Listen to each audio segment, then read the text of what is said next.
Hoje é dia 7 de julho de 2026, dia de promoção na Shopee no Mercado Livre. E estou aqui na Praça Márcia Mendes, que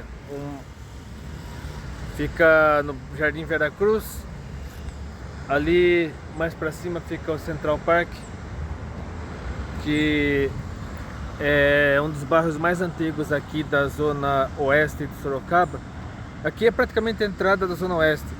Aqui para cima fica a Avenida General Carneiro, mais para frente a Avenida Armando Panunzio. Então aqui é a ponto de entrada da zona oeste de Sorocaba. E acabei de saber, pouco antes de chegar aqui, que a Argentina virou um placar desfavorável na Copa do Mundo 2026, estava perdendo para o Egito de 2-0, aí virou o jogo, o jogo terminou 3-2, muito diferente do que aconteceu ontem no jogo entre Brasil e Noruega. E eu poderia até ter vindo com a camiseta da Argentina, mas eu achei meio arriscado, poderia até apanhar na rua. E estão circulando muitos vídeos na internet de gente quebrando pau, gente saindo no braço, brigas, confusão, gente destruindo o televisor, criança chorando, gente rasgando roupa, camiseta do Brasil, gente destruindo decoração na rua para a Copa. E agora é a época do pessoal, né, para variar, como acontece há 24 anos. Já estamos há 24 anos sem título mundial de futebol masculino, e as 5 estrelas no peito não quer dizer nada, né? As 5 estrelas no peito são passado, tem que fazer a partir de agora, tem que ver como será a situação do futebol brasileiro a partir de agora. Então nós estamos numa época depois do que aconteceu anteontem, no caso, domingo, na verdade foi domingo. Que domingo eu estava na igreja, né? Houve aquela treta, uma polêmica terrível, se deveria ter culto no horário do jogo ou não. Muitas igrejas acabaram mudando o horário do culto, porque uns falavam que era por causa do trânsito, outros falavam que não podia ser fanático, que tinha que ter bom senso, que não sei o que, não sei o que. E por causa desse jogo, né, eu acredito que o assunto desse vídeo tem tudo a ver com o que aconteceu anteontem. Porque agora é a época de procurar culpados, né? De quem que é a culpa? A culpa é do Carlo Ancelotti, a culpa é do Neymar, a culpa é do Bruno Guimarães, que perdeu o pênalti, a culpa é do Samir Schaud, que é o presidente da CBF. Então, o pessoal fica procurando encrenca, procurando confusão, xingando um, xingando o outro. Mas assim, não é época de procurar culpados, é época de buscar soluções. Então, isso não é um problema só do brasileiro. Eu creio que é um problema mundial. Sempre quando acontece alguma desgraça, alguma catástrofe, algo terrível, o pessoal tem a mania de procurar culpados, né? Só apontar o dedo, ficar apontando o dedo, é culpa de fulano, é culpa de ciclano, igual aquelas crianças que ficam brigando, ou criança que apronta. Aí os pais, os professores, sei lá, perguntam quem que fez isso? Aí um fica apontando pro outro, ninguém quer assumir a culpa. Ou então, como naqueles desenhos que passavam muita televisão, o pessoal tá enfileirado como se fosse um exército, aí o sargento pergunta quem fez isso? Aí todo mundo dá passo para trás e fica só um na frente, levando a culpa. Então, mas eu, como não sou especialista em futebol, eu quero deixar aqui um vídeo que eu assisti hoje a respeito dos motivos pelos quais o Brasil fracassou pela 6ª vez no Mundial de Futebol, desde o último título em 2002. E esse vídeo fala a respeito da vitimização, o vitimismo, que é a mania de você direcionar a culpa para o outro, para se eximir da responsabilidade por algo de errado que você fez. E a primeira vez que isso aconteceu na história está registrado na Bíblia, no livro de Gênesis, capítulo 3, versículos 9 a 13. Foi quando teve o pecado, né? o diabo enganou Eva, Eva acabou comendo fruto, ofereceu para Adão, que comeu também. Aí os olhos de ambos se abriram ao mesmo tempo, eles perceberam que estavam nus, fizeram roupas e aventais, né, para cobrir as partes íntimas, né? No caso, Eva, como provavelmente tinha cabelos compridos, nem precisou fazer para os seios, mas com certeza para cobrir as partes íntimas fez um saiote de folhas de figueira, e Adão também. Aí quando aconteceu o seguinte, lá no texto que eu mencionei: e chamou o Senhor Deus a Adão e disse-lhe: onde estás? E ele disse: ouvi a tua voz soar no jardim, e temi, porque estava nu, e escondi-me. E Deus disse: quem te mostrou que estavas nu? Comeste tu da árvore de que te ordenei que não comesses? Então disse Adão, transferindo a culpa para Eva: a mulher que me deste por companheira, ela me deu da árvore e eu comi. E disse o Senhor Deus à mulher: por que fizeste isso? A Eva transferindo a culpa para a serpente, que era o diabo. E disse a mulher: a serpente me enganou e eu comi. Então existe um debate, uma discussão a respeito de quem teria sido a serpente de fato. Se foi o próprio Satanás que se mudou a aparência para virar uma serpente, ou se Satanás possuiu a serpente. Mas isso não importa agora. O importante é saber que o Satanás, ou disfarçado de serpente, ou possuindo uma serpente, fazendo a serpente falar, enganou Eva. Eva acabou oferecendo o fruto para Adão, os dois comeram, enfim, entrou o pecado no mundo. Mas de qualquer forma, tudo começou a partir daí.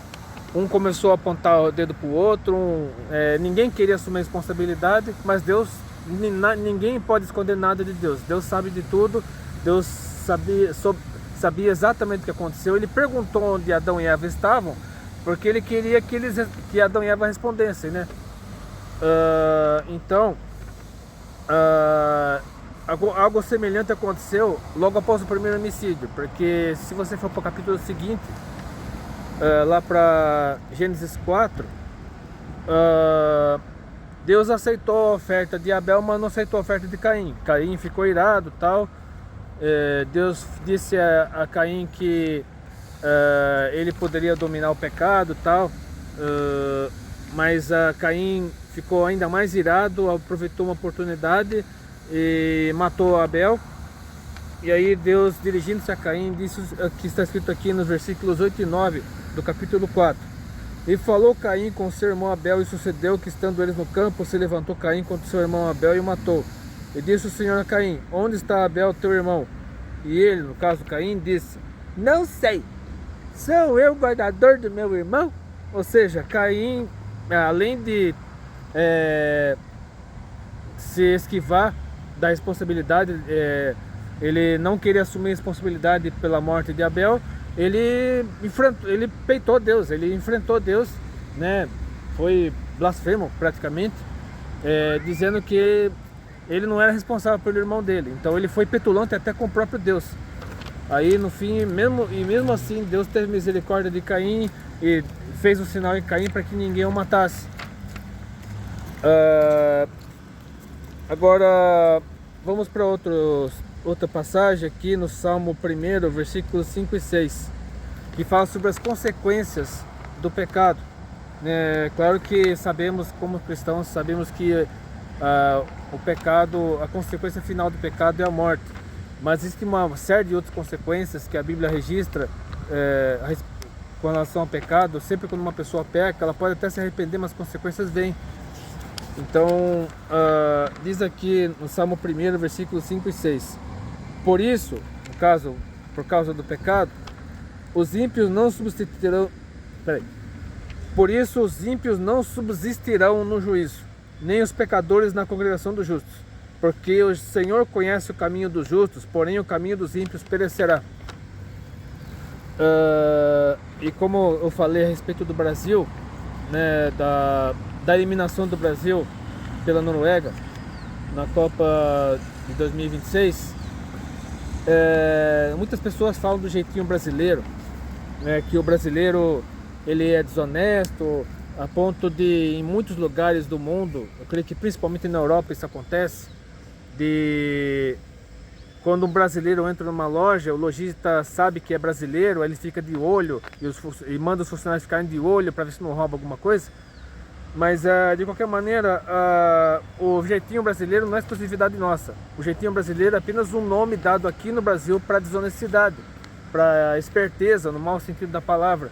E muitas pessoas veem esse jeitinho, essa esperteza, como algo bom, algo positivo, algo que faz com que os latino-americanos, os mais pobres, enfim, as pessoas do terceiro mundo consigam se dar bem na vida e superar a pobreza, superar as dificuldades do dia a dia.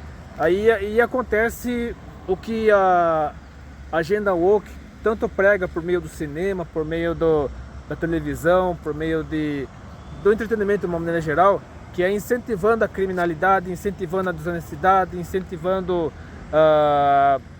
a trapaça, o engano, a mentira, porque isso é uma forma de sobrevivência, dizendo que por causa o instinto de sobrevivência faz com que o ser humano haja assim, então pode ser perdoado. Não, Deus não perdoa a desonestidade, a pessoa tem que se arrepender do seu pecado, sim.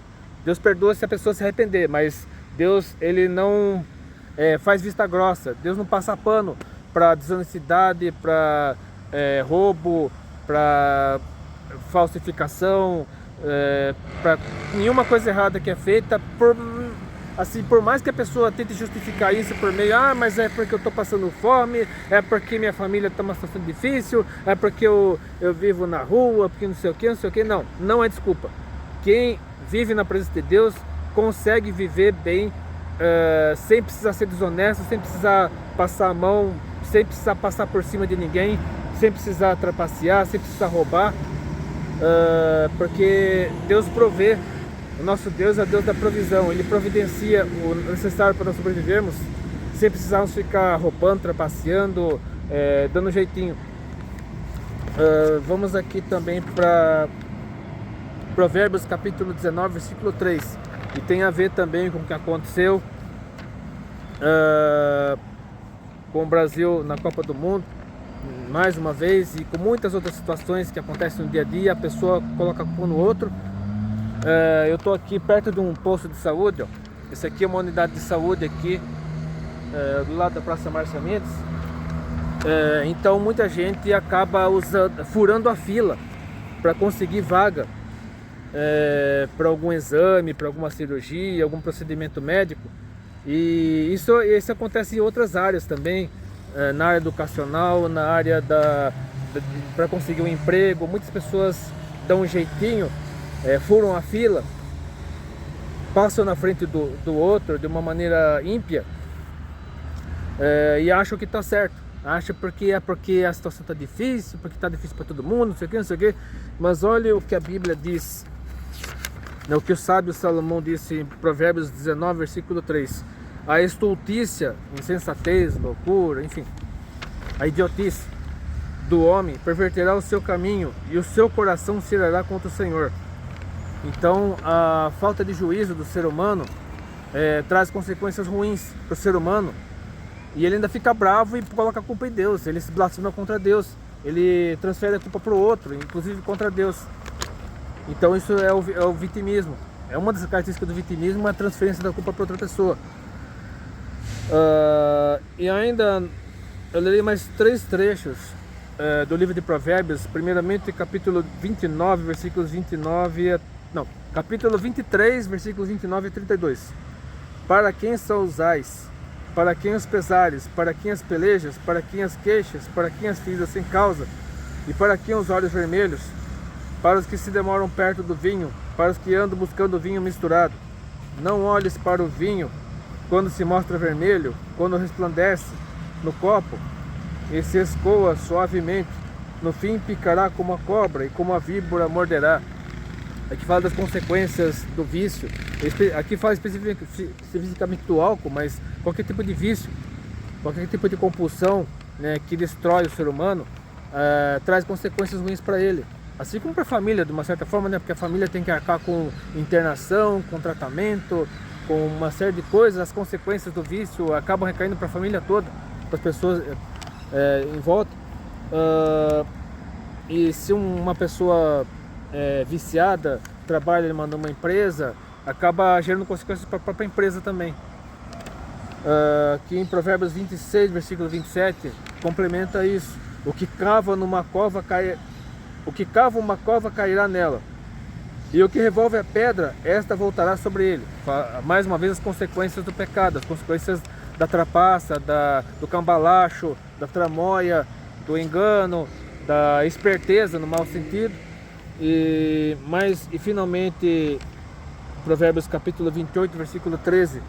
O que encobre as suas transgressões nunca prosperará, mas o que as confessa e deixa alcançará misericórdia. O que eu já disse, né? A pessoa pode cometer o pior pecado de todos, se ela se arrepender e procurar mudar, ela receberá o perdão de Deus e as consequências do seu pecado serão amenizadas. As consequências virão, como vieram para Davi. Davi se arrependeu de ter pecado, né, cometido adultério com Batseba, de ter mandado matar Urias, mas as consequências vieram. A família dele ficou desfacelada, desestruturada.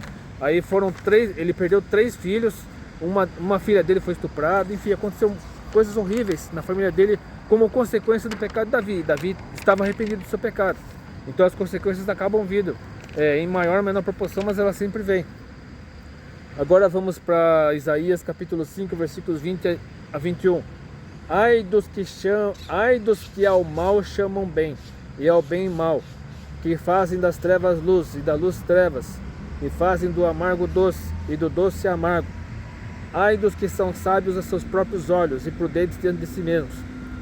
Então, aqui fala sobre a inversão de valores, sobre a relativização do pecado, de que o pecado, como eu já disse, né, por conta porque eu estou numa situação difícil, minha vida está difícil, eu moro na rua, eu vivo, eu passo fome, que não sei o que, porque o governo é ladrão, porque o governo é corrupto, e não sei o que, e a pessoa, com base nessas desculpas, nessas justificativas, acaba pecando, acaba roubando, acaba adulterando, acaba se prostituindo, acaba cometendo uma série de barbaridades como desculpa para justificar aquilo que está fazendo.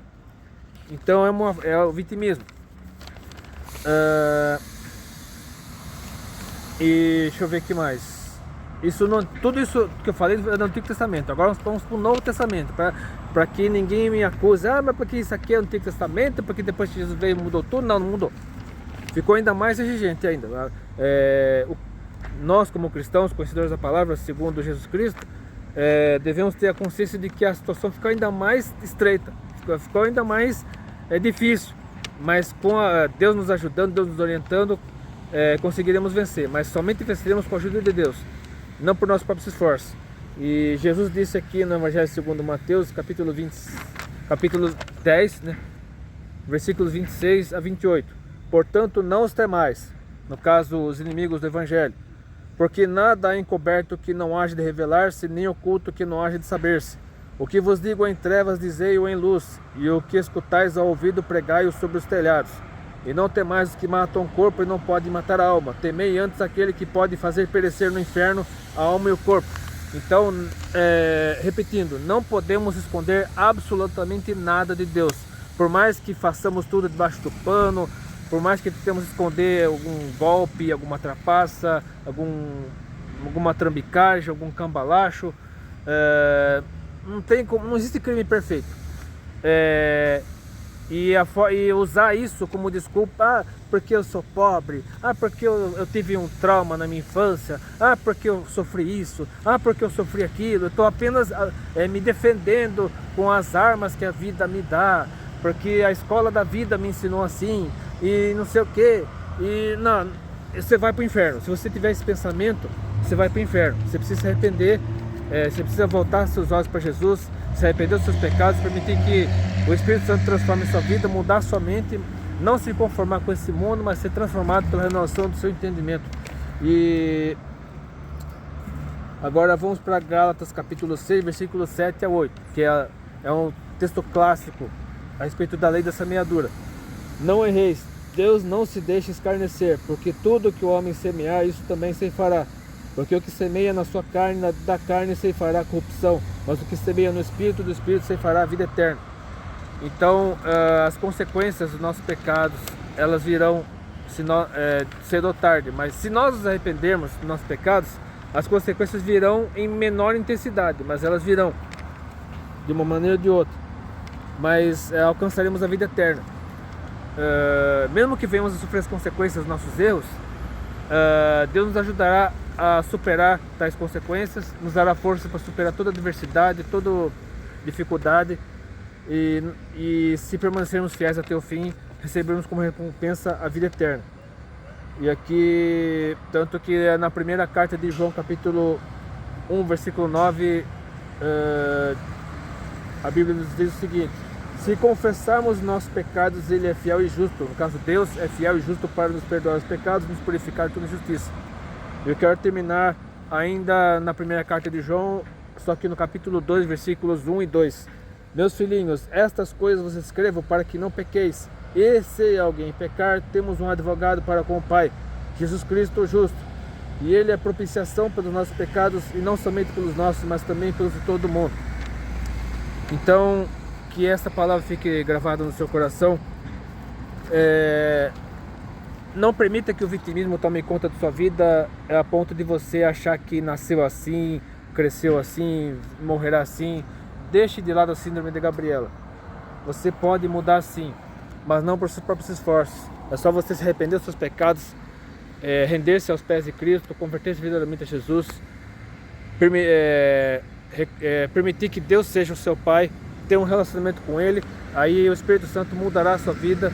Essa mudança não ocorre durante o dia. Às vezes algumas pessoas mudam muito rápido.